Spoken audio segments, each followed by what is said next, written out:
Assalamualaikum warahmatullahi wabarakatuh. Kembali lagi bersama saya dalam Suluk Motivasi Saung Santri Inayatullah.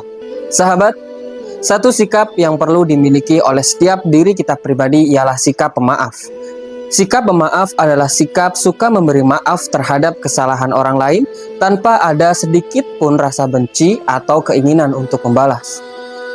Islam mengajarkan kepada setiap orang untuk bisa memberikan maaf terhadap kesalahan orang lain tanpa perlu menunggu permohonan maaf dari orang yang bersangkutan.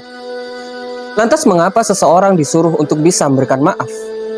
Karena sekalipun orang yang bersalah, yang telah menyadari kesalahannya dan berniat untuk meminta maaf, tetapi boleh jadi dirinya mengalami suatu hambatan psikologis untuk mengajukan permintaan maafnya. Apalagi bagi orang-orang yang merasa status sosialnya jauh lebih tinggi daripada orang yang akan dimintai maaf.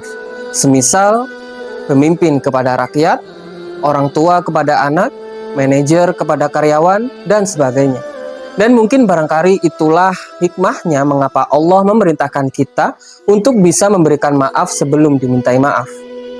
Sikap pemaaf juga merupakan salah satu dari perwujudan ketakwaan kepada Allah Subhanahu wa taala sebagaimana yang terfirman di dalam Quran surat Ali Imran ayat 133 sampai 100 sebagaimana yang terdapat dalam Quran surat Ali Imran ayat 133 sampai 134 yang berbunyi A'udzubillahi minasyaitonirrajim wasari'u ila maghfiratin mir rabbikum wa jannatin 'arduhas samawati wal ardu uiddat lil muttaqin alladzina yunfiquna fis sarra'i wad dharra'i wal kazimina al ghaidza wal 'afina 'anil nas wallahu yuhibbul muhsinin. Shadaqallahul azim. Dan bersegeralah kamu menuju ampunan dari Tuhanmu dan menuju surga yang luasnya seluas langit dan bumi yang disediakan bagi orang-orang yang bertakwa, yaitu orang-orang yang menafkahkan hartanya baik di waktu lapang maupun di waktu sempit, orang-orang yang menahan amarahnya dan memaafkan kesalahan orang. Allah menyukai orang-orang yang berbuat kebajikan. Sahabat, di samping memberikan maaf, maka ada baiknya apabila pemaafan tersebut juga disertai dengan berlapang dada. Hal itu telah difirmankan oleh Allah Subhanahu wa taala dalam Quran surat Al-Maidah ayat 13 yang berbunyi A'udzubillahi minasyaitonirrajim fa'fu anhum wasfah innallaha yuhibbul muhsinin. Shadaqallahul azim. Maafkanlah dan berlapang dadalah. Sungguh Allah mencintai orang-orang yang berbuat baik. Ibarat menulis pada selembar kertas, apabila terjadi kesalahan tentu akan dihapus oleh alat penghapus. Tetapi serapi-rapinya menghapus tentu akan meninggalkan bekas dan tidak jarang terjadi kertas tersebut menjadi kusut.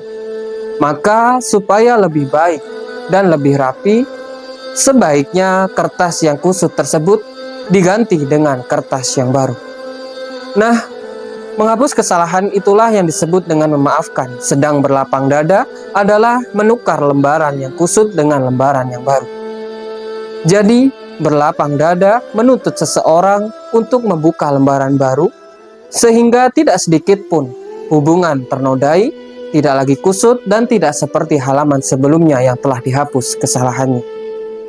Sahabat, adapun lawan atau kebalikan dari sikap pemaaf adalah sikap pendendam, yakni sikap suka menahan rasa permusuhan di dalam hati dan menunggu kesempatan untuk membalas.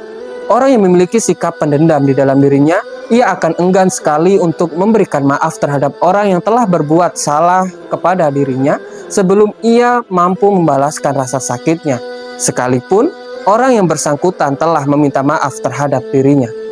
Bahkan orang yang memiliki sikap pendendam di dalam dirinya, ia akan rela menunggu lama dan bersusah payah hanya untuk sekedar membalaskan rasa sakitnya. Sifat pendendam tidak hanya merusak hubungan dalam pergaulan bermasyarakat, tetapi juga dapat merugikan diri sendiri. Energi akan terkuras dalam memelihara dan berusaha untuk melampiaskan dendamnya. Setiap kali orang yang memiliki sifat pendendam di dalam dirinya melihat orang yang ia dendami, atau hanya sekedar melihat rumah, kantor, atau kendaraannya saja, maka serta-merta hatinya akan menjadi sakit dan semangat untuk membalas dendamnya semakin meluap-luap. Dan hal itu tentu akan menguras energi yang ada di dalam dirinya dan membuat dirinya menjadi kelelahan. Maka dari itu sahabat, jauhilah sifat pendendam betapapun kecilnya. Dan mudah-mudahan kita dijadikan oleh Allah Subhanahu wa Ta'ala sebagai orang-orang yang memiliki sikap dan sifat yang baik yang mampu mengantarkan kita kepada pintu kebahagiaan. Semoga bermanfaat. Sekian. Wassalamualaikum warahmatullahi wabarakatuh.